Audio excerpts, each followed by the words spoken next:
Are you looking for a podcast about grabbing that raccoon tail? Then you must be thinking of another podcast. Oh!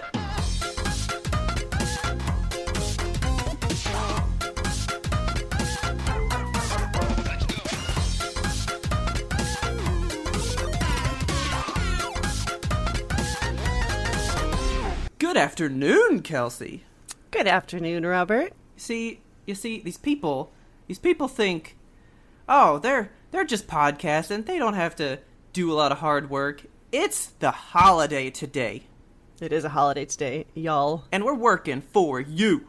Full time. I know. This is a never-ending gig, okay? All right. I have some quick updates for you from one of our past shows. All right. Fill me in.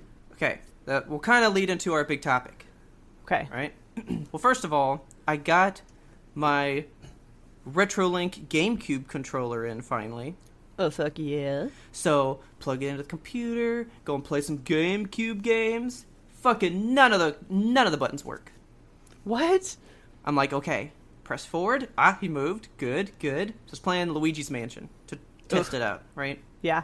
So I use the C stick to move Luigi around. He's just standing there. Okay. Let's call for Mario. It's the best button in the whole game. You press A and he just screams, Mario! Trying to find him, right? Yeah. I press A and he just looks up. And I was like, what the fuck is happening? Oh my god. So I stayed up for like 3 hours into the wee hours of the morning trying to figure out what to fucking do. And I finally figured out how to remap every single button on the face of the thing in that program. Holy shit. And now I'm finally playing an interesting GameCube game that I wanted to tell you about. Okay. All right, what are you playing? The whole reason Super I Mario got this... Sunshine? No, fuck that.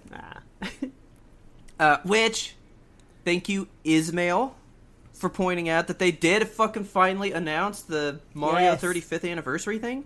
September 18th. Yeah, fucking next week. You kidding me? I know. And a brief aside, so they're not remastered. Like, the Super Mario 64 is still in 4:3 ratio and 30 FPS, so it's not updated. Yeah, it's basically just like, hey, here's the game, but you can play it on your Switch now. Yeah, but I think I'm okay with it because it's $60 for 3 games. 3 good games. Yeah. But here's something that I bet you didn't think about. You ready? What? Yeah? They're gonna have reworked the controls for Super Mario Sunshine. Oh. You ready? Okay. The GameCube had what we call analog triggers, okay? Okay. Which means that you could do like a half press down to a full press, but there was a separate click, right? Uh-huh. And in Super Mario Sunshine, if you pulled it all the way down, Mario sat in place and could spray wherever, and like he wouldn't move as a person. Yeah.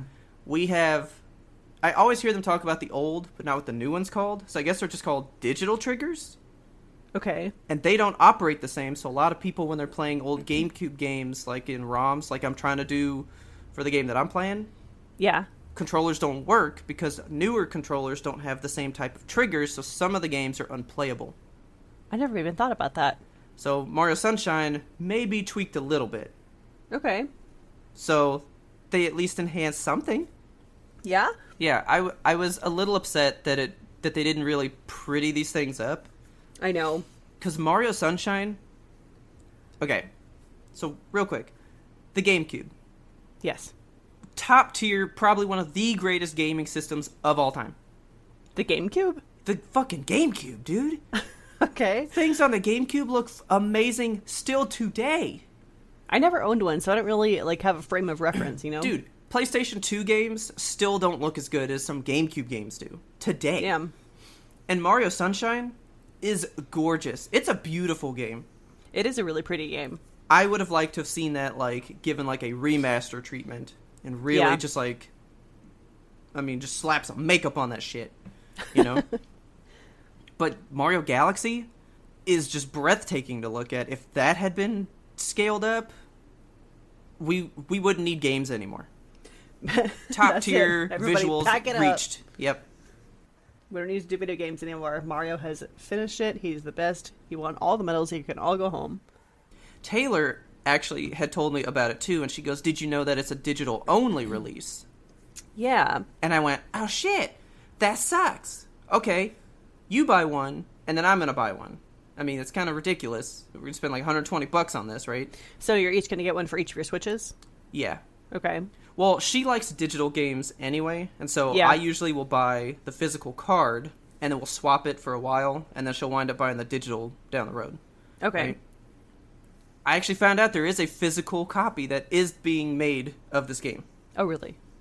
Now, the thing about this game is, it's only available until March of next year. Yeah, so it's a limited release, like Disney Vault style. Yeah. So, I got the physical solely to say that I have that physical game when it doesn't exist anymore. So you want the trophy, you want that physical presence. Oh, yeah. Am I going to open it and play it? You bet your fucking ass. I'm not just going to let it sit in a box. I'm not ever going to get rid of it. Yeah. When I buy those collectible things, there's no intention of me ever giving it away to somebody else. Yeah. It's mine. It's mine to forever. have. But so, yeah, glad that's coming out. That's fantastic. But so, I got this GameCube controller fixed up because I want to play Paper Mario and the Thousand-Year Door. Oh, yeah. Which is what everybody says is the top tier, cream of the crop Paper Mario game. Okay. So, I'm starting that. I did start it, and the emulator that I'm playing it on is not great. Because I've seen the beginning of this game, and you get attacked by like 100 Goombas at like one time. Okay. Well, that part came up, and only their shadows appeared. Oh, creepy. And I was like, this doesn't look right. So, it might be a little hinky, I guess. Yeah. But I guess I'll play it that way, because I still want to play it and see how it is. Right. So, got the controller to work solely to play that. I guess I'll play this before Origami King, and then go to that later, because Taylor's still playing that one, so. Okay. Yeah, I've still not finished Origami King. We're still in the exact same spot. I want to pick it up again, but... I was going to say, are you still playing it, or were you like, I'm putting it down for a bit? We just got distracted by other games, I think, Mm-hmm. It's one of those things where, like, several other games came out, and we were like, let's shift focus, and then never shifted back, so... You preaching to the choir here, okay? You know how many games I have started, been at the end, and go, ooh, this just came out. And then it's constantly, I'm buying a game, getting to the end, starting a new game, getting to the end, going like, oh yeah, I should beat that old game, beating the old one, buying a new game, getting to the end, oh yeah, I should beat the old one. So it's constantly, I'm beating the end of old games constantly. Yes. It's like a terrible Ouroboros, but you never ever reach the end. Yeah. I'm trying to go play one game, beat one game, then you can buy a new game, It's so easy to get distracted. It is. Because games are fun. Games I are know. fun. I want to play all of them at the same time. So, I had to tell you about this, though. I was playing Fall Guys the other day. Mm-hmm. I won 2 in a row. Oh, shit. I won 2 in a row. Hot damn. And I'm still playing it, so I guess my question is answered. I don't feel like I need to stop. Okay, good. But I beat it for one reason only. To get the crown? I was mad. Oh. If I game angry, my skills reach like another level. Game with a purpose. Dude, when I'm mad and go sit down behind a controller, shit's about to get wrecked. I was heartless to these people in these races and stuff, and I was winning. Yeah. Like, I was just angry. Sometimes you gotta get angry. I had, like, some just bad stuff going on that morning. Oh. Like, watching a couple friends' dogs and stuff. Yeah. And they weren't going potty like they should. And then, I think, like, just, they weren't listening. And then Jinx wasn't listening. And then Toast got mad at me for giving him a shot. And it was like, why is everyone against me? I will get this crown. I'm just gonna play Fall Guys.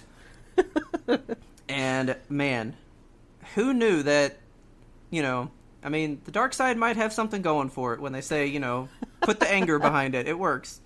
Through strength I gain power. But so, man, I even beat this one that I never thought I would.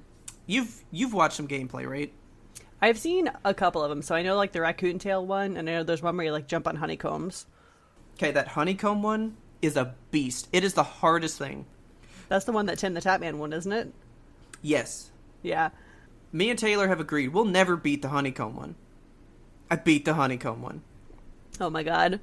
And I kind of felt bad. Like, see, to win that game, we have to play the way that we don't like to play. What, play mean? Like, I'm all good for, like, fair competition. Yeah. But not like, I'm gonna straight dick you over. And that's the way you win in Fall Guys.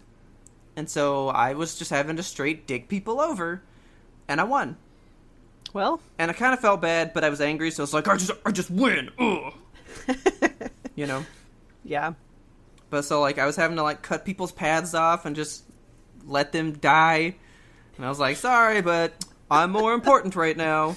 Oh, man. Like, that makes me feel bad. That's kind of why I like Call of Duty or anything like that, because it's just like the skill of whoever can get that shot off better. Yeah. It's not like Fall Guys where I can like hold a person in place over the edge of something, let the ground disappear, and then just drop them. Oh my god. Just like holding them underwater in the bathtub. Yeah, because like when you grab somebody to hold them, they can't get away. That's really personal. Yeah, they are stuck there until you let go again. Well, I think it like times out, so like you can only hold them for like 5 seconds. But people have done that to me a bunch. They'll like hold me in a place, and I'm like moving the stick all around, and I can't move, and then a wall will come by and just knock me off the bridge. Yeah. And it's like, well, okay, you literally just killed me. Or this one, I was playing, and there's these balance beams, right? Yeah. You have to go across these balance beams, and there's like slime rising up above the entire like course that you're on. Okay. And these people were standing on the balance beam so nobody else could pass them. Oh god. And they let like 50 people die below them and then left and completed the race. Holy shit.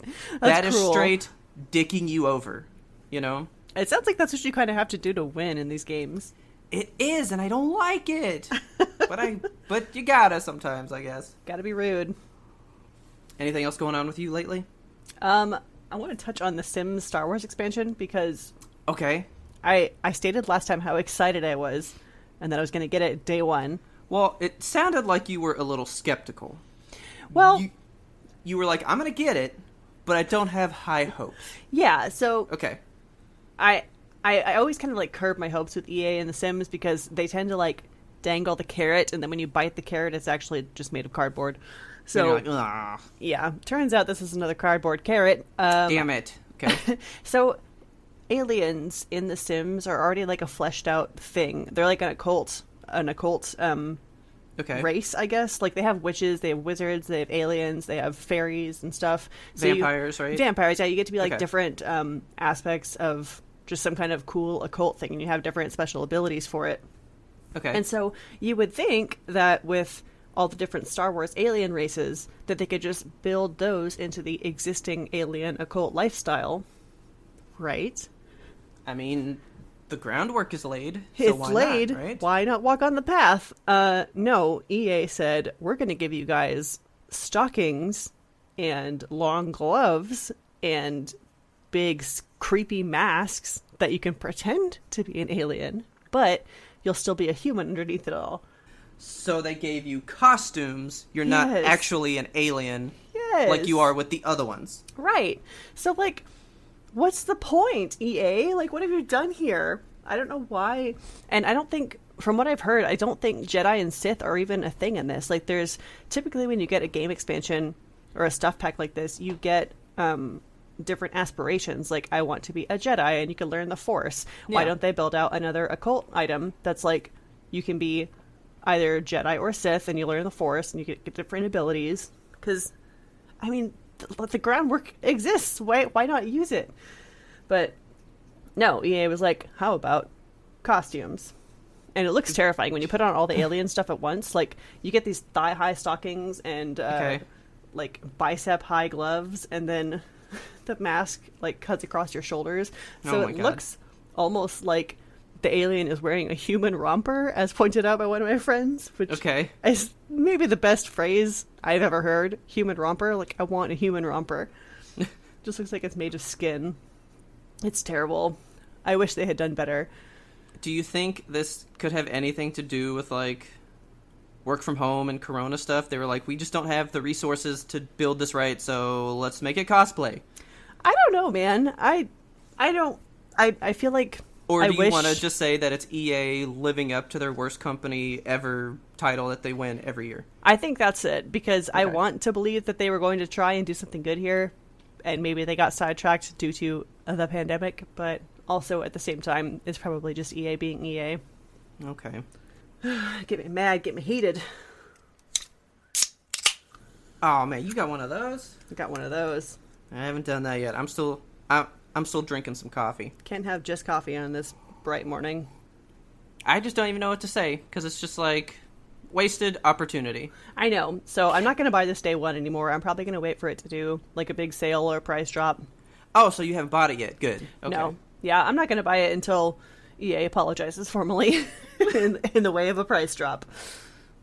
I mean, I've never really still played The Sims, so I don't know how all the different things, like DLC stuff, how big it usually is. But I remember when they did that island living one. Uh-huh. With like the mermaids and stuff, and that looked like a substantial addition to the game.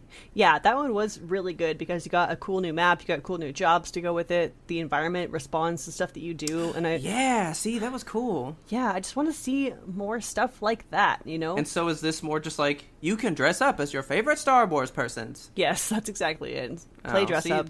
Yeah, then like, what's the point? Right. I'm not going to spend $40 on it. No. Ew, $40? Yeah, right? No. I would need like several... You should be able to go to like a Star Wars themed place. Like you could be like, hey, I want to be a Star Wars bartender, and be able to go to like a pub and other people can come in and like get drinks, and it's like a mingle area or something, I mean, you know? They're going to have a map that's Star Wars themed, so there's going to be like cantinas and stuff, but Okay. It's just going to be cosmetics, you know? It's not going to be any kind of game-changing, groundbreaking stuff. Don't like it. Don't approve. Nope. Nintendo, you're doing the Lord's work. EA, come on. Doing Satan's work. Come on. Well, I've been feeling a little philosophical lately. Philosophical lately. So I wanted to do what our listeners love for us to do. We don't do it often. But I want to go deep. Ooh, go deep. I want to go deep. Go deep. So, I don't know. I think it has a lot to do with the way, like, 2020 has gone. Uh-huh. The way we've talked about the last few episodes of 2020 just continues to surpass our expectations. Well, like, the world seems to be bad, but at the same time, I feel like it's really hitting, like, people at home. Mm-hmm. You know? I feel like maybe it does have a lot to do with just, like, being stuck at home, not having your usual outlets to, like, go out and do things, you know? But it just seems like a lot of people lately are just having a hard time with themselves as well. Yeah, our coping mechanisms are starting to kind of crumple in on themselves. Like, see, all my coping mechanisms were at home. Yep. So, I'm still about the same, you know? Yeah. And, I mean, good for me, I guess, but there are other people that, you know, they need different ways to compress at the end of a day, you know? This is to do other things. This is the funniest thing. So Ismail, who we've already talked about so many times on this episode, but I love him so much, Ismail has been tweeting every so often that he's just really craving movie theater popcorn. And I feel that so hard in my soul. Like, you can make popcorn at home, but I just want to go to the movies and get a bucket of popcorn that is, like, piss yellow and greasy. And See, I just dude, want to put my whole face in it. I don't like popcorn. Ugh. It tastes okay, but as soon as, like, a kernel gets stuck to my tooth, I go, this is why I don't fucking eat you. And I am immediately turned off from it again. Yeah. Like, the taste is not worth the trouble for me. I just feel that so hard, though. Like, it's one of those simple things that you don't think about so often. Like, yeah, go to the movies and get some popcorn. But in this day and age, going to the movies and getting popcorn, it's like the most dangerous thing you can do. Yeah. So I feel that in my soul. I got to piggyback off of that. I was putting away some cups the other day. I had done the dishes, putting some cups away. Can I say I am a little pissed off because every year I buy the special refillable cups at Cinemark where you get drinks for cheaper. Yeah. And that was basically wasted money this year. Oh my god, that sucks. Like, I bought these nice cups, and holy shit, I haven't been to a movie since, like, February. I know. The Grudge, I think, is the last movie that I saw. Hang on. I went to a movie when I was in the UK, and that was the last time I think I got to go to the theater. God, I can't even believe you were in the UK this year. I don't have my wallet, because everybody knows that I keep my movie stubs. Yeah. I actually keep them for the year, and lately I just throw them away at the start of a new year. I don't, like, keep them like I used to. Yeah, I have a shoebox somewhere of, like, all the movie stubs I ever went to in high school. Just, like, full. Well, I had a goal one year, and it was I wanted to see 52 movies, so one every weekend. Yeah. Right? That year, I ended up with 56. Thank you very Ooh. much. That was, like, when I was in high school, though. I've never come close to that with, like, adult life. Not even close. Man. Yeah, I think the last movie I ever got to see in the theater was Little Women. Oh, really? Man, what a horrible last movie for the year.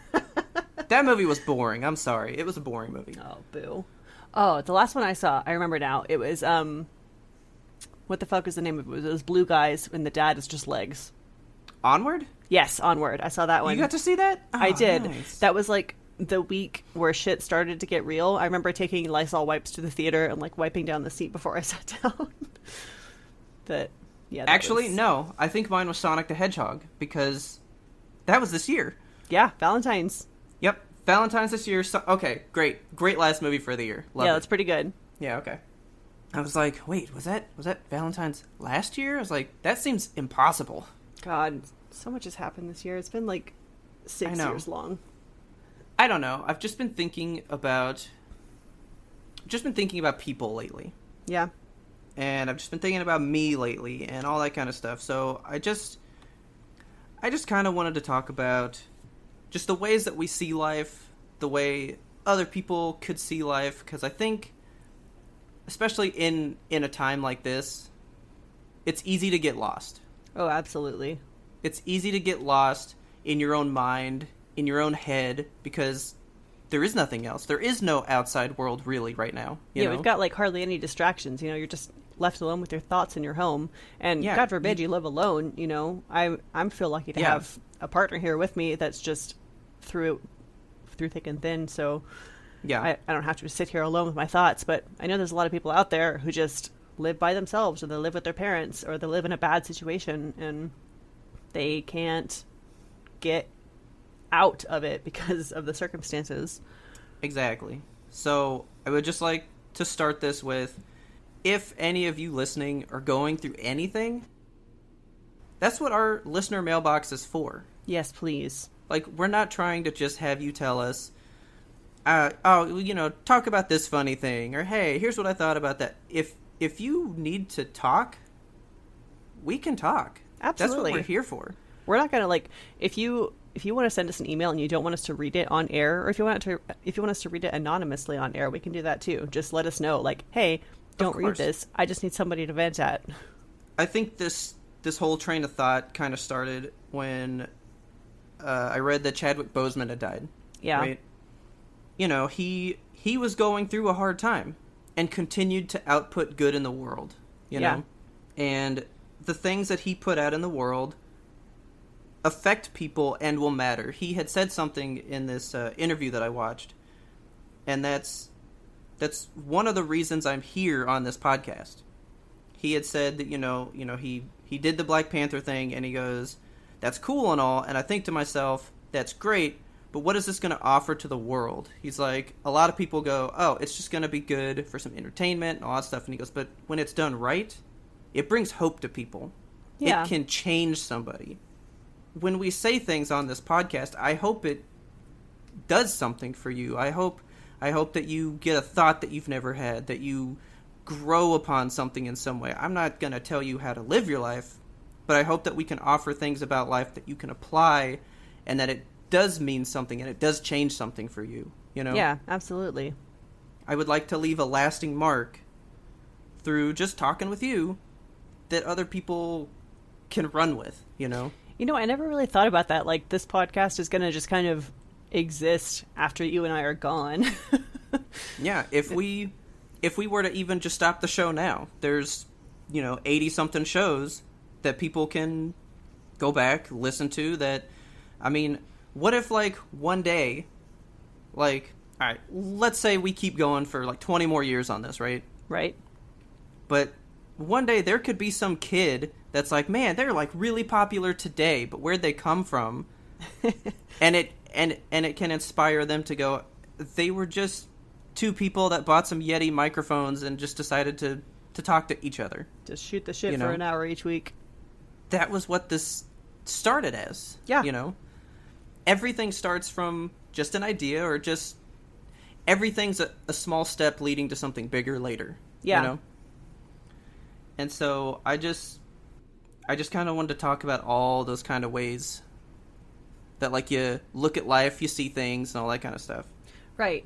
And to expound on that a little bit, like, this podcast for me has been one of those things that is keeping me going during quarantine, because it's something for me to look forward to each week, Like I said, when you came back from your trip, I was like, this is my anchor. This is my therapy. Like, if I don't have this every week, I feel a little bit lost, Like, it's always something to look forward to and to say, like, it's Tuesday, we're going to record, or it's Monday, we're releasing an episode. Yeah.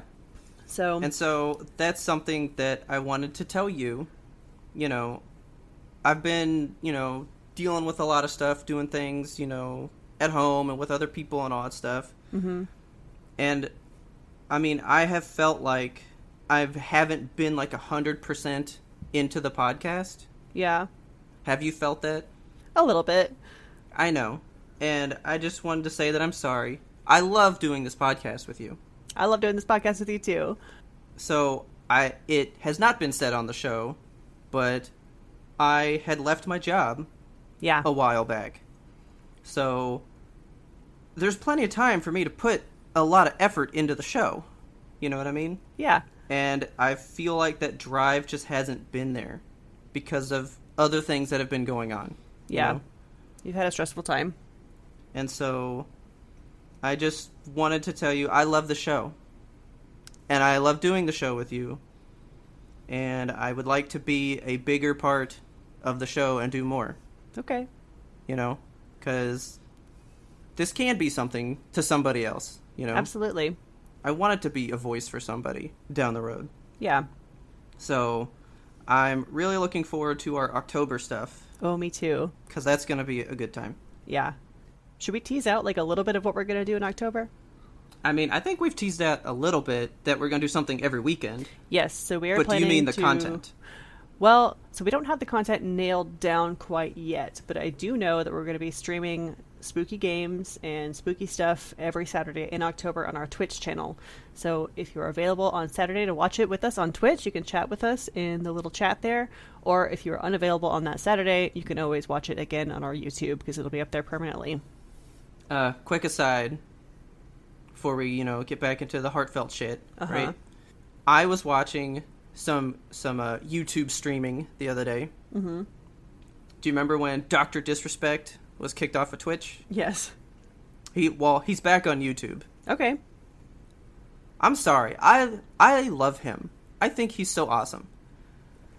I've never, like, watched enough of him to know anything about him beyond his, like, Hulk Hogan looking shtick. Yeah, I mean, that's, like, the whole thing. He was in a, like, $1 million Call of Duty Warzone tournament. Jesus.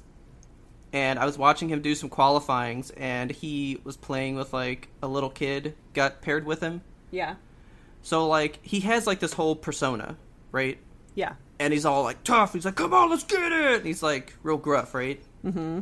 As soon as a little kid comes in, that goes away, and he just turns into a guy. Oh. So, like, he was playing with this kid, and he's like, hey, man, what's going on? Have you won any yet today? No? Well, let's see if we can do that for you, all right? And, like, he gets real nice, and then, like, the kid leaves, and he's, like, back to the character, I just think he's fun. Man, he is good. He is good. I watched it for, like, 5 hours. I was kind of surprised that I could watch him for that long. I've never watched a stream for 5 hours. Man, I've been into this streamer lately called, I think I tweeted about it, but I don't know if it was from the podcast account. I think just from my own. It's called Healthy Gamer GG. Mm-hmm. So what he does is he takes, like, popular streamers or YouTubers or whatever, and he comes onto Twitch and, like, has a conversation with them, just a really open, candid conversation about their mental health, and just kind of therapizes them for a couple hours every week. And that's awesome. It's amazing to watch because he's a licensed psychiatrist, so he has like credentials. He went to Harvard. Okay. And he just takes like a famous streamer, and they'll talk like they're about the streamer's personal problems, or they'll talk about just toxicity in the community and what they can do to combat it. Like they have panels where he brings on 5 or 6 streamers at once, and they just talk about their communities and how they're trying to, keep their mods. Like huge streamers, everyone thinks that it's probably like the easiest thing. It's probably one of the most stressful things. It seems terrifying, especially for women, because he had one like panel that was just women, and my favorite streamer, Sweet Anita, was in there. She's incredible. I love her. She's so amazing. She has like severe Tourette's, so she's always, shouting expletives and shit on stream. Yeah. Which is part of her draw, but at the same time, she has people that are like, you're just faking it for the money, you're faking it for attention, and I mean, she's clearly not. Well, see, I don't like some of the people. They'll like jump in her chat and like say some of her triggers to like just get her going. It's awful. Like, come on. Yeah. But she has like a good community of mods now where that doesn't happen nearly as often. But she did have an issue with a stalker, so she's been like openly dealing with that and trying to get the police to help her. It's just, streaming seems like a very difficult job. Yeah. I mean, that even goes on to TikTok, because I just saw a TikTok the other day. This girl's manager, like, shoved her in the back room. Like, it just was kind of a quick story on the screen while she's just sitting in the back room, right? Yeah. Somebody had come into their store and yelled her TikTok name. Ooh.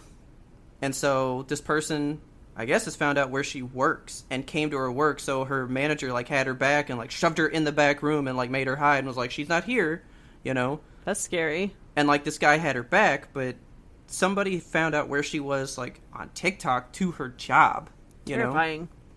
That is terrifying. So I wanted to ask you a quick question. Mm-hmm. I mean, I guess not a quick question. What is your outlook on life? How do you think about life to make your way through it? Just a real quick question. Yeah, that's a big question. Yeah. I will give you mine if you would like first. Okay, sure. My outlook on life is there is so much bad in this world that I choose to focus on the good. Yeah. And that comes at my detriment as well. Because a lot of people say that I can't take things seriously. And a lot of people think that I am just a joker and that I can't, like, be serious about things, right? Okay.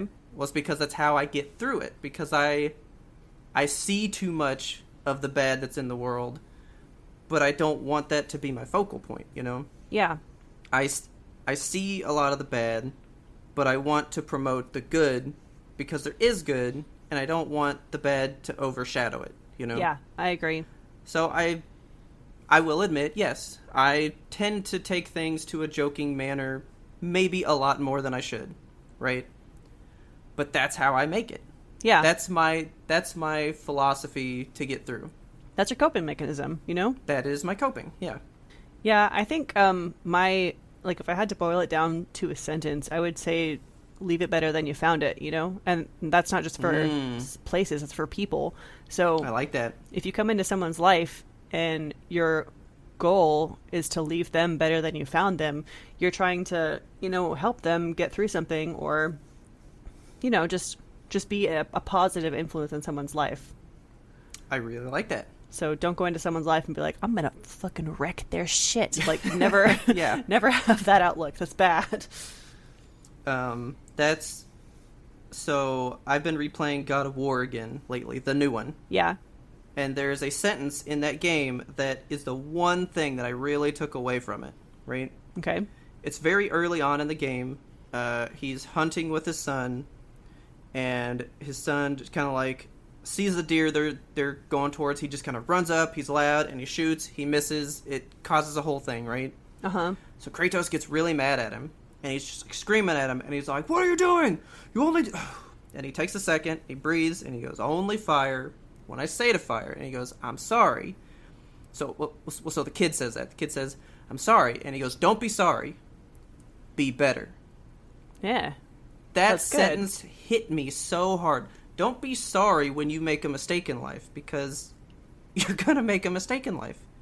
Life is nothing but us making mistakes and learning and being better because of them. Yes, that's 100% it. Like, life is nothing but a series of mistakes. You gotta learn from them, and you gotta internalize it, become better, and then help other people be better through that as well. So I absolutely love your philosophy. That is one of the most perfectly worded things I think I've ever heard. Well, thank you. I love that. Just leave things better than you found them. That is simple, but powerful. I love that. Yeah.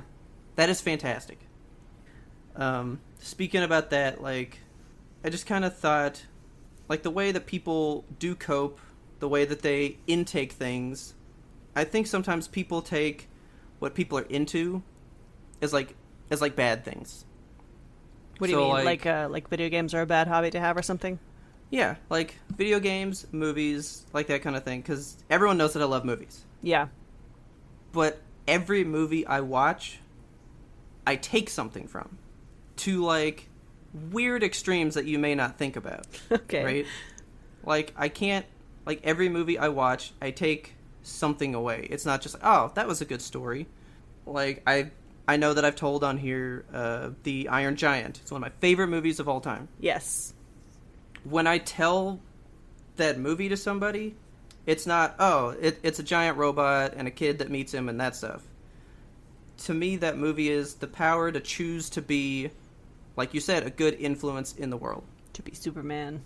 It is the power of choice. Yeah. Because we all have a choice. And sometimes life makes it hard to think that you do have it. Yeah. You know? For sure. Man, we are just going deep. We're going deep. Get the shovels out. Like, put your that's scuba what we're gear here on. for. Like, everything I watch, I want people to know that your interests, your hobbies, they're always valid. They're always valid, and don't let somebody tell you that they're not, because I know that, like, very recently, just a couple of days ago, so here's a brief aside. I threw my back out really bad a couple of days ago. Okay. Because we got a new mattress, ironically, and I was like, this mattress is going to make my back feel great. I'm going to put it on the bed immediately, and it's not a solo adventure. Like, I should have asked for help in that moment. Okay, then, so you threw out your back, lifting the mattress, not simply laying on the mattress. Right, yeah. Lifting good. the mattress, hefting it up onto the bed by myself. Okay. Shouldn't have done that because it was huge. But, yeah, so I've just been, like, laying in bed trying to recover, and I've been watching just a ton of TV and not moving. And yeah. I felt guilty for it, and I was like, God, I should be doing anything else than laying here and watching TV. And then I had to sit back and think, like, first of all, I'm injured, so I shouldn't be out of bed. Very true. And second of all, why is watching TV considered an invalid hobby? Because I'm learning something. I'm watching the cooking channel, you know? I'm actually watching somebody cook a vegetarian meal. I can take this information and I can internalize it and use it for better. And I mean, even something as simple as that, you know, don't ever feel bad, and don't let yourself make yourself feel bad about just hanging out, chilling, watching TV. There's no shame in that. Injury or not. Yeah. As long as the hobby that you have is building you, shaping you, growing you in some way, how can you say that it's bad? Yeah, and even just watching like a stupid fiction TV show, like, you know, watching a cartoon, is it helping you emotionally in that moment? Is it giving you something? Is it feeding your creativity? What is it doing for you? It's doing something, otherwise you wouldn't be watching it, right? I mean, I'm gonna go ahead and take it there. But, you know, a big reason that I like My Little Pony so much. Uh-huh. There was a time when I was in, like, the darkest place I'd ever been. And that show really did help push me through those times. Yeah. Thinking that life is always going to get better. My favorite song in the whole show still is from really early on, and it's just called Smile.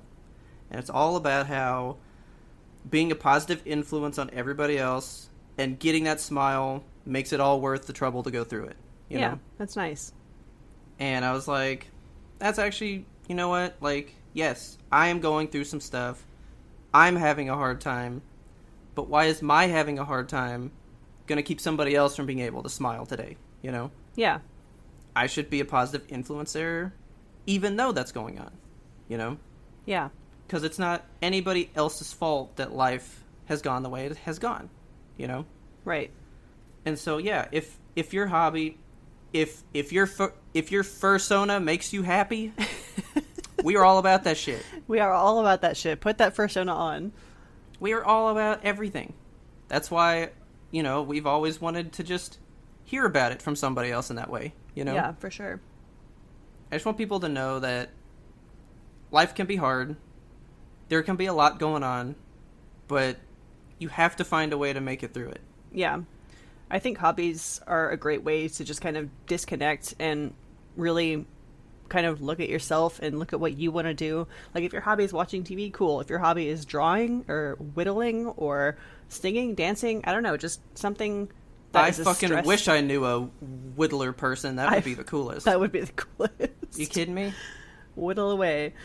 Yeah, I think, you know, it's important to have hobbies in this day and age because you're stuck inside but nothing to do. Like, find a hobby, throw yourself into it. And another thing about hobbies, like, if you feel the need to share it on social media, that's awesome, and you should do that. But temper your expectations, because I know there's like thousands of people out there on YouTube and Twitter and Instagram, TikTok, everything, that are just like, I drew this incredible ballerina and she is the most beautiful piece of art ever in the whole wide world, and they get a billion trillion likes. And yeah, if you go post your ballerina that you drew and it gets 4 likes, don't ever compare yourself to that person that got a billion likes, because that's bad. Yeah, and you have to think, you don't know that person's story. Yeah, that too. Have they been drawing 20 years longer than you have? Right. Like, you can't just say, I'm not as good as them because we posted a picture the same day and mine didn't go near as far. Yeah. So we don't know what everything is. You know? The world of social media it's excellent, but at the same time can be so detrimental to people's mental health. Like, if you're going to post your hobby, whatever you want, on social media, go ahead and do it, but don't have an expectation that it's going to blow up and you're going to be the next big thing. You're going to have this sensational, incredible thing that you did overnight. Like, that's about this podcast. You know, we make this podcast, we're a year and a half into it. We're not getting a billion downloads every Monday or whatever. You know, it's fine. Oh, yeah. We make this for the hobby of it. We make it for our friends. We make it because we want to have our conversations out there. Yeah, we make it for us. I mean, it's cool to get extra listeners and stuff, but at the same time, I'm not posting it every Monday like, this is going to be it. This is going to be our big break. We're going to do it. Yeah. That's kind of what I was going to say when you said, you know, don't post something waiting for everybody else to be about it. Yeah. Don't try to make your happiness reliant on other people. Yes, that's what it boils down to. That is so important. Like, don't let other people dictate how you feel about things. Do the things that you like to do, and do it for yourself. Yes. Because you can't expect the world to make you happy. You have to make you happy. It's your journey that is going to make you happy. And if your journey is not making you happy, change your journey. Exactly. The world doesn't owe you anything. Yeah. You have to find your way through this world, and that sounds cold and it sounds lonely, you know? But in doing your things, you will find the people that will be around you and give you that warmth surrounding it. Yes. You can't just go, I need to have people and I need to have the warmth now. Right. Because then you're not going to find the right people. Yeah. That's another way that social media has trained us, you know, that we need to get that dopamine hit from seeing the little red heart in our notifications, like somebody liked my shit, you know? Yeah. I think it's so important to take a step back, like disconnect from social media if you can, and just reevaluate where you are as a person sometimes. Like, social media is great to connect with other people, but you shouldn't rely on it. I think that's why I don't use it as much. Yeah. I'm really bad at it because I never really got into it. I mean, when I was big on Twitter, the biggest thing that I like to do, and I still remember doing this, I was in college, I was waiting for the class to start, and I think we had all gotten Twitter like around the same time. Uh-huh. And so what I did was I started singing the Pokemon theme, and different people were like replying with the next line. Yeah. To me, that is social media at its peak.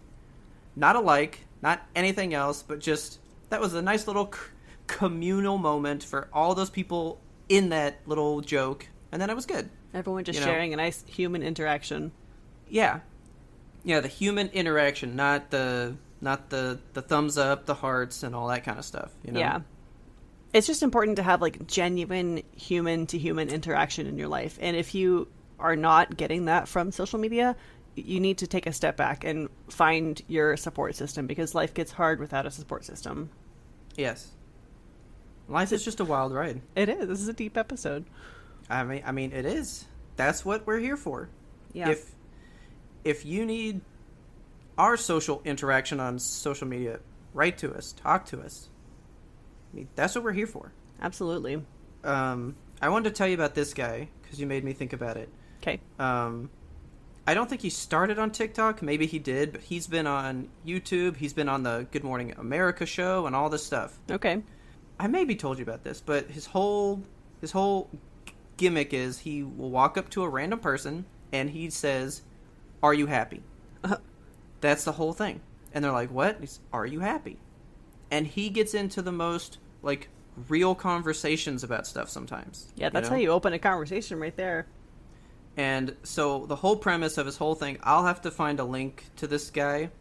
Some of the things that he's encountered just by saying 3 words to people are just mind-blowing. I bet. And most of the people that he's found that are happy, they looked for their own happiness, Yeah. And I went through his page until I found somebody that finally said no. Because I wanted to hear that person. Yeah. Because are you really just going to tell some stranger, "Oh, yeah, I'm not," I think it's easier to probably tell not going to be that real. a stranger than it is to tell somebody you're close with, That's another way people flock to social media, because you can be open on the internet. You can tell a stranger over in Taiwan your deepest, darkest fears, because they're never going to see you face to face and confront you about it. Yeah. So this guy, so he has people that send him voicemails and stuff. Yeah. And this one like really got to me. This guy just goes, "Hey, I love what you do. I've watched all of your videos," and he goes, "and it made me stop and think, I'm not happy." Oh. He was like, "I'm not happy. I'm currently pursuing a career that my parents wanted for me, and I always thought that's what I wanted, but it's not, And he's like, "and I'm really trying to reevaluate my state in the world because of a question, are you happy?" Yeah. And I think that's a great question that you should think about too. Are you happy? Right. So, Kelsey, are you happy?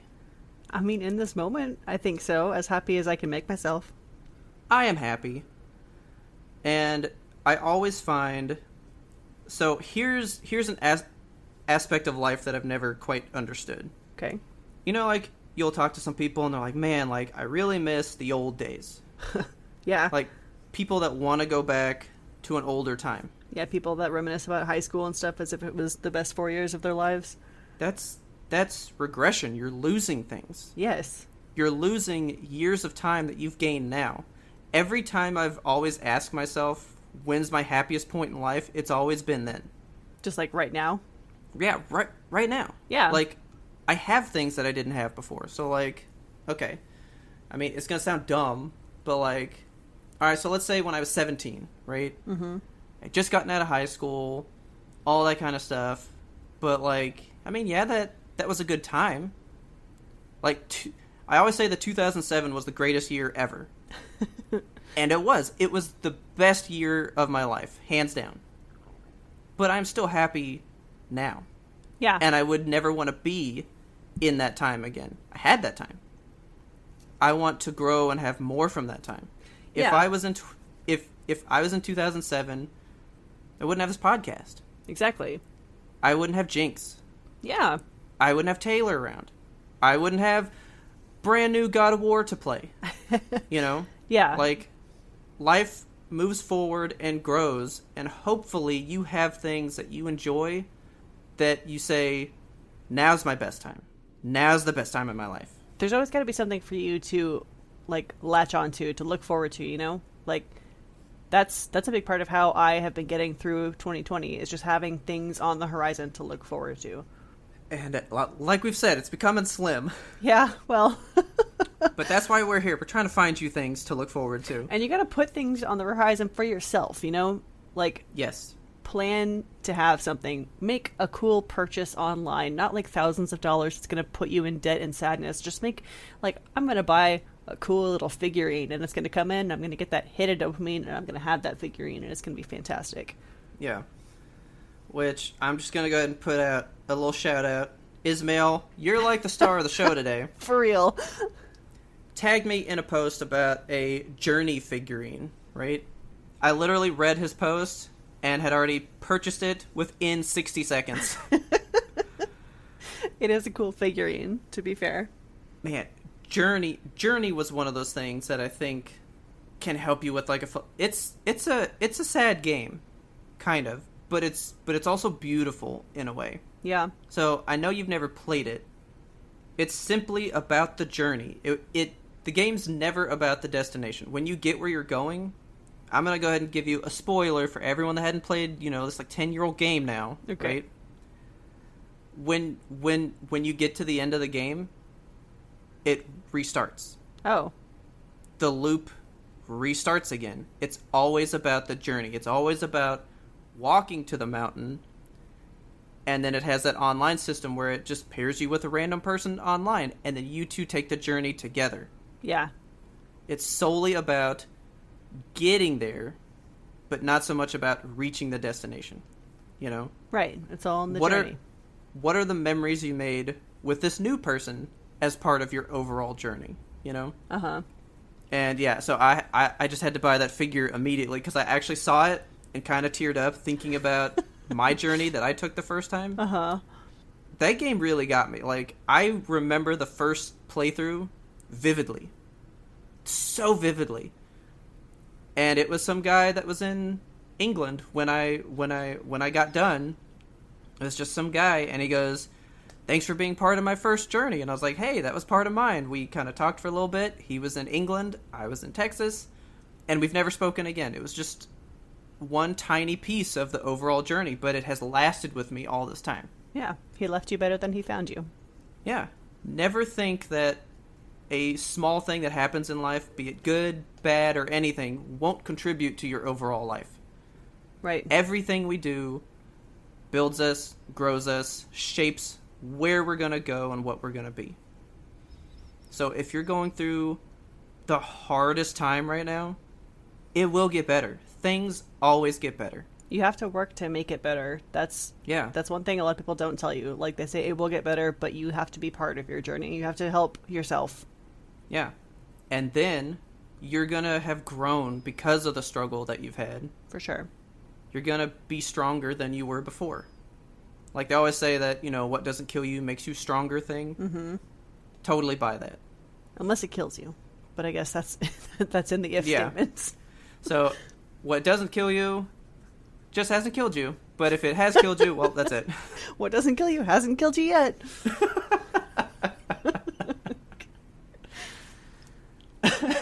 Oh my god. Man, a big thing about COVID is that we've all had to work from home, or like a lot of people have had to move their work from home.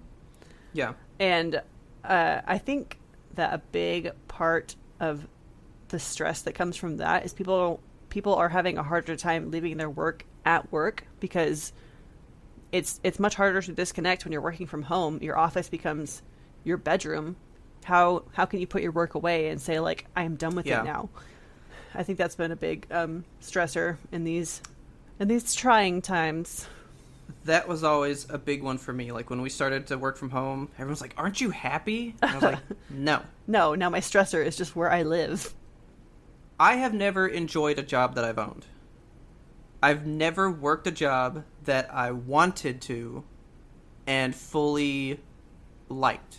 Yeah. I've always worked in a field that I swore I would never work in. Yep. I have always worked a job that truly deep down in my core I didn't want. Right? Uh-huh. I mean, it was so bad at one point, like, I used to have to wake up in the morning and, like, look in the mirror, do some power posing, right? Yeah. I had to look in the mirror and tell myself why you're going to work today. Don't forget this is why. This is the reason that you're there. Like, go get it done. You right? have, like, your Homer Simpson do it for her poster? Yeah, but it was just me in the mirror. I never really liked to take stuff to work and decorate it as my own. Really? Yeah, because I literally keep work and home separate. Yeah. It's 100%. When I walk into work, I'm at work now. I would think about life at home. But, like, as soon as I hit the door, I didn't think about work, period. Right. The end. It's over. I'm not worried about what I have to do tomorrow. That's tomorrow's problem when I come back to work.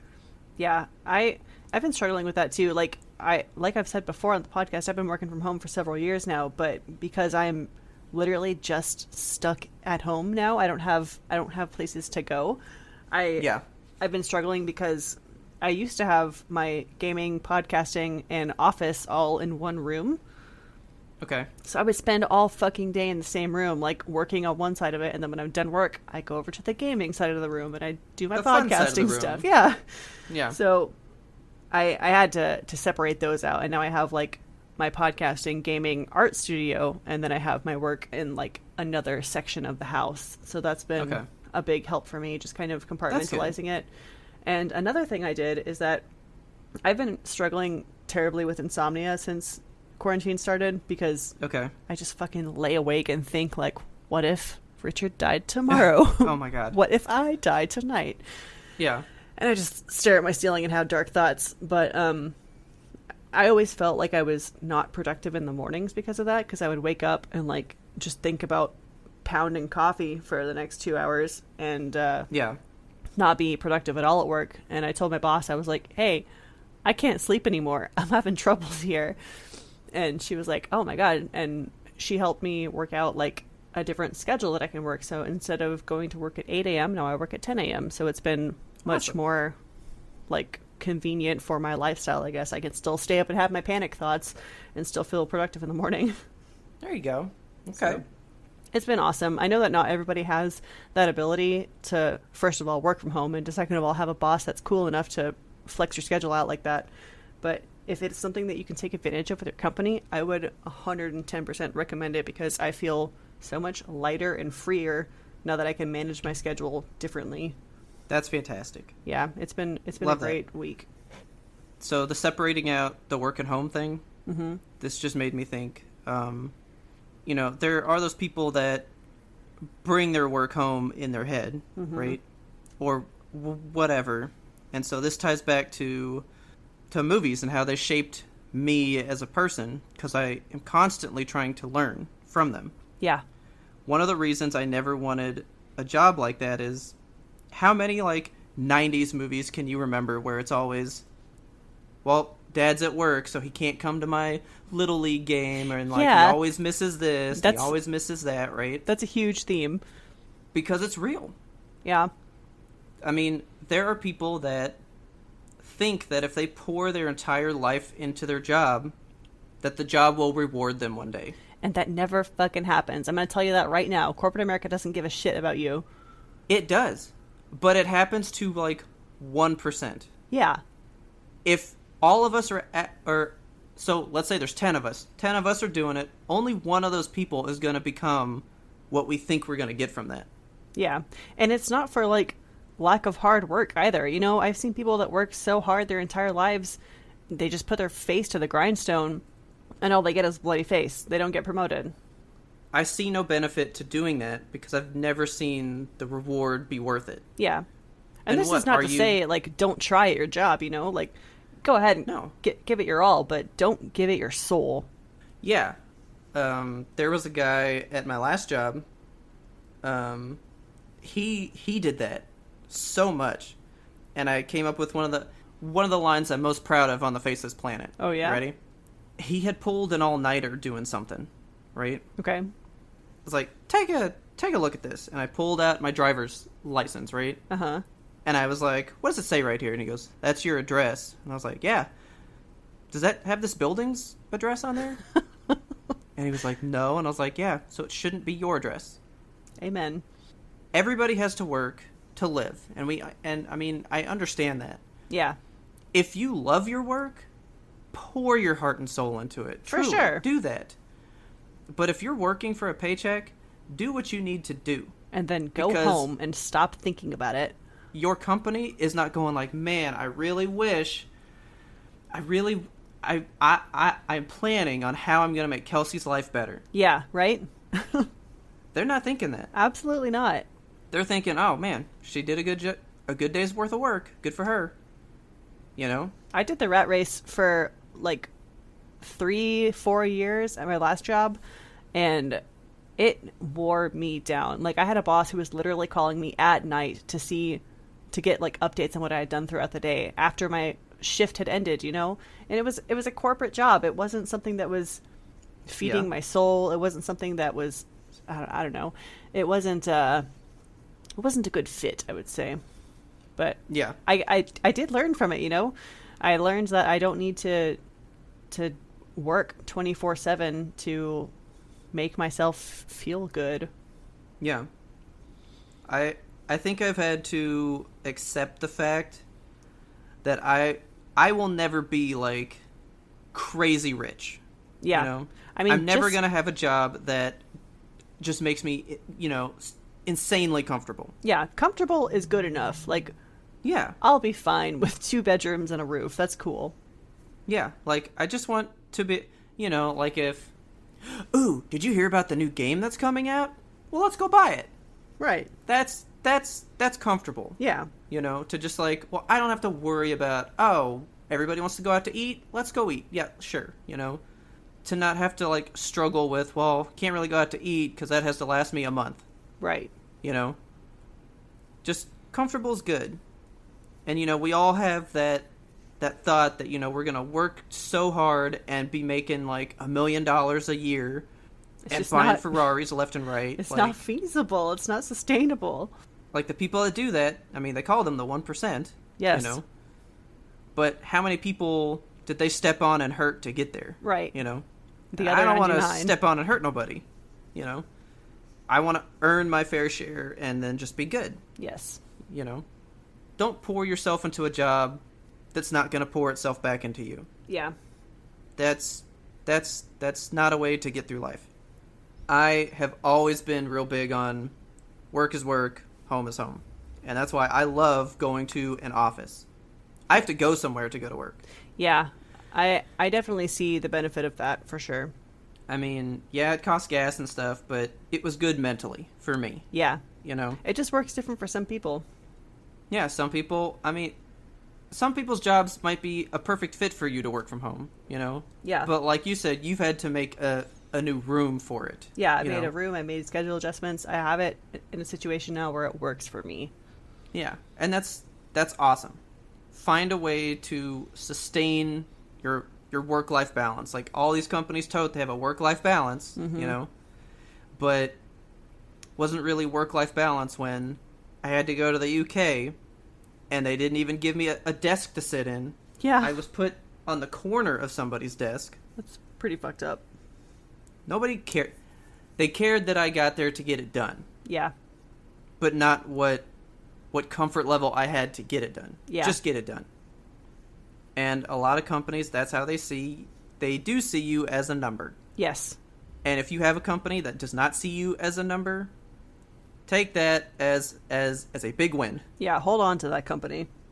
Yeah. You probably won't get a lot from them. Because if they see you as a number, you're probably one of just a few employees there, probably. Yeah. Because when you hit corporate America, you are a drop in the bucket. Yep. You get lost. And some people like that. And if you like that, if you love the corporate scene, more power to you. Sure. I've yet Just to meet because- somebody who loves that corporate scene, but if you're into it, man. You do know somebody. Who? You do know somebody. Little Miss Haley Really? dreamed of the corporate scene. Oh my god, Haley. Yeah, she loves it. Well, leave your work at work, Haley. She can't do it. Ugh. No, she's good about that, but she has always dreamed of the office job, sit at a desk, do your stuff, get it done kind of thing. Yeah, that's what works for me. Like, have a job, get it done, leave the job. One more thing about quarantine. So I've been seeing a lot of articles online and just a lot of negativity out in the world about people gaining weight during quarantine. Mm-hmm. At first, it was simple, cute stuff like the quarantine 15. Everyone make sure you're still getting your walks in or whatever. But now it's like, are you fat in quarantine? Are you getting cholesterol? Do you have that spare tire? Like, it's fucking me up so bad. I want the world to be okay with the way they look. I know it's a hard journey and a lot of people are on it for the whole life that they have, but it's just, it's so frustrating to me I know that children are watching TV and there's like commercials out there, fucking commercials that they're making these days that are like talking about how everyone's getting fat in quarantine and you need to get this diet pill or get this new exercise machine or subscribe to Peloton or whatever. It's just, I wouldn't stress out about it. Everyone is going to get a little bit chubby in quarantine and it's fine. And if you want to lose the weight, okay, do it responsibly and, go on a walk or something. I don't know, wear your mask while you're outside. But everyone needs to calm down and stop focusing on getting fat in quarantine. Like, wear the leggings and the big t-shirt. It's fine. If you gain a few pounds, it's okay. Like, don't make your whole... It's okay to not make your entire quarantine about getting swole and getting that beach body. We missed summer. Summer's gone. Goodbye, summer. We're in September now. It's fine. I mean, I just had a conversation with Taylor the other day. Everybody you meet wants to change one thing about themselves. Yeah. So, we think that these models and all these people, they're like super skinny and they're just perfect, right? Yeah, and they look in the mirror and they're like, God, my fucking cheekbones are too low or something. Well, I mean, it doesn't even have to be purely physical. I mean, everybody has something that they want to change about themselves. Yeah. And everyone's on that journey to be perfect. Uh-huh. And there is no perfect, and that's what's perfect about it. Yeah. I actually bought this book. I wish I had it with me. Man, so I read this book when I was in like first or second grade, and I actually bought it after I'd gotten out of college. Wow. Again, it's like a 40-page book. It's a know-nothing book, right? Yeah. But it's about being perfect, and it's this kid who finds a book that teaches him how to be perfect, right? Mm-hmm. And so he's reading the book, and he keeps doing all the steps to be perfect, and when he gets to the end, the book's like, you can't get there. It's like, do you really want to be all the things that I just told you to do in this book? Look at how ridiculous you've made life. Because one was like, wear a stalk of broccoli around your neck. Right? Okay. And the kid does it. The kid does it solely to attain that perfectness at the end, right? Yeah. And the message of the book is, you're not perfect, and that's life. That is life. The way things are. Yeah. And I bought that book to keep that message around. That's wonderful.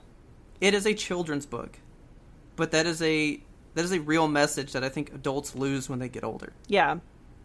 And I know it's difficult to be like trapped alone with your thoughts and all you have is you in the mirror and you start looking at yourself and you're like, what pieces of me suck? And you just try to like mentally cut away those pieces. I get it. I've been there. But you've got to just find your happiness and live in the happiness if you can. You are you at the end of the day. Yes. Everybody has what they can bring to the table. I mean, I wish my voice was deeper. Really? I do. Sometimes. I'm like, man, I could use a deeper voice. That'd be okay with me.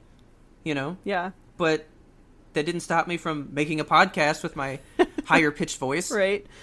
You know, everybody can find some fault with themselves, but there are people that still love you with those faults. Yeah. And just because you see them doesn't mean everybody else sees them. Right.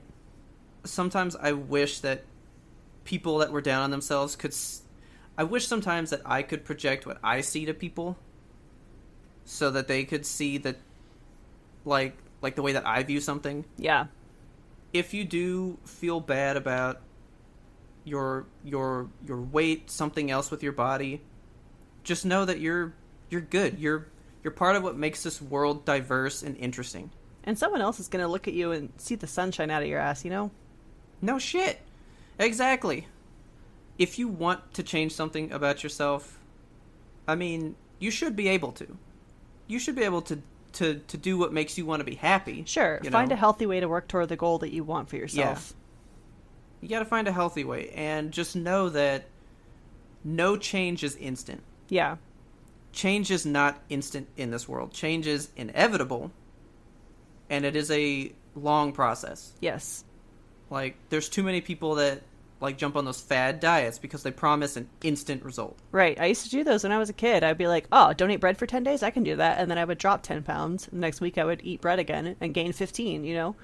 I think patience is a big thing that we as a people need to learn again. Yeah.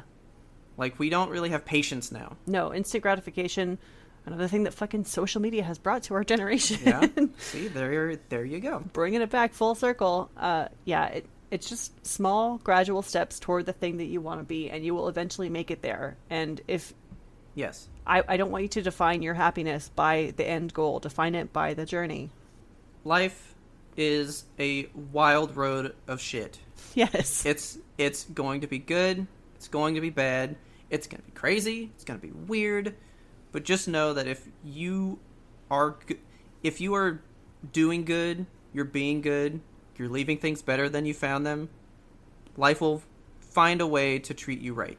Yes. So one of my other ones, Taylor will tell you about this one. It's one of my biggest things that I say, right? Okay. And you know where I got it? A movie? From Shrek 2. Oh my god. It's one of the biggest lines that I do live my life by. It's really close to yours. It's just be good.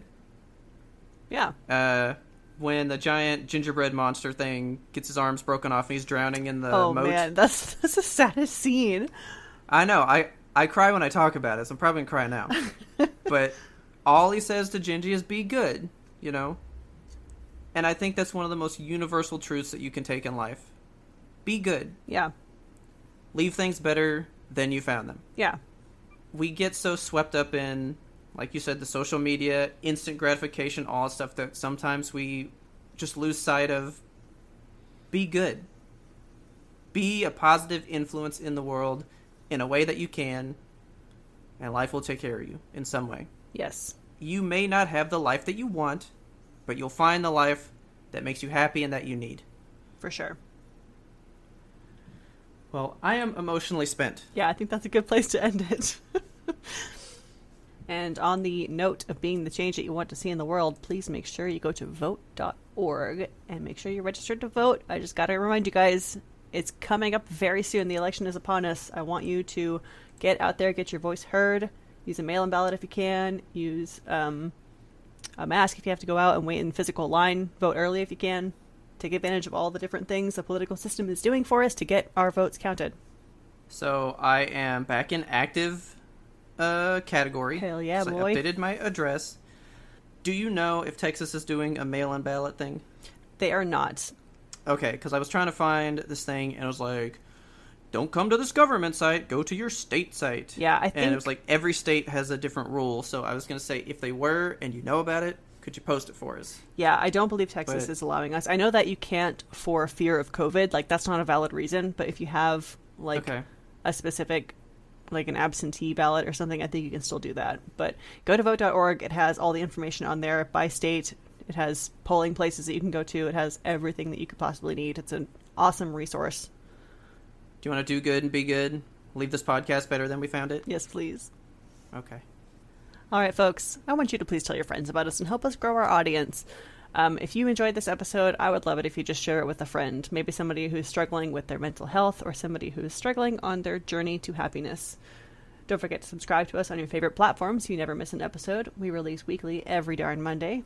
If you got a second to rate and review us on Apple Podcasts, that really, really helps us reach many more listeners just like you. And don't forget, even though we just shit on social media, you can find us on social media. Hell yeah. We are at YMBTOAP on Twitter, Instagram. We got a TikTok. We got YouTube and Twitch, which we will be making heavy use of coming up soon in October. Also, don't forget about our Facebook page. And don't forget the most important, ymbtoap@gmail.com. Please give us your listener mail. I know that we were told to go deep on some topics. If you have some go deep topics, clearly we just went about an hour and a half on just being happy in life.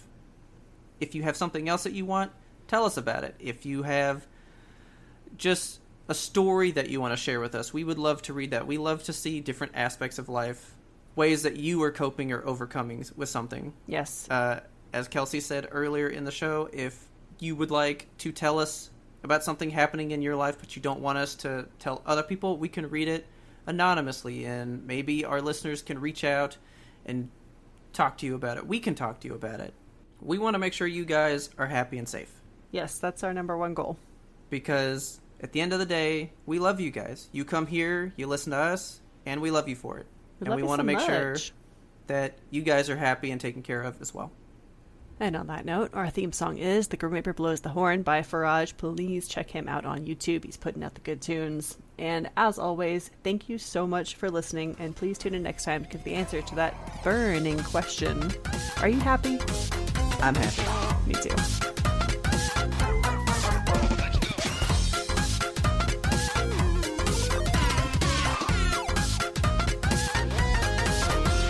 But we had one more important sound we wanted you to hear. All right, poured myself a nice cup of Job. Okay. What? Cup of Job? Yeah. Is that supposed to be coffee?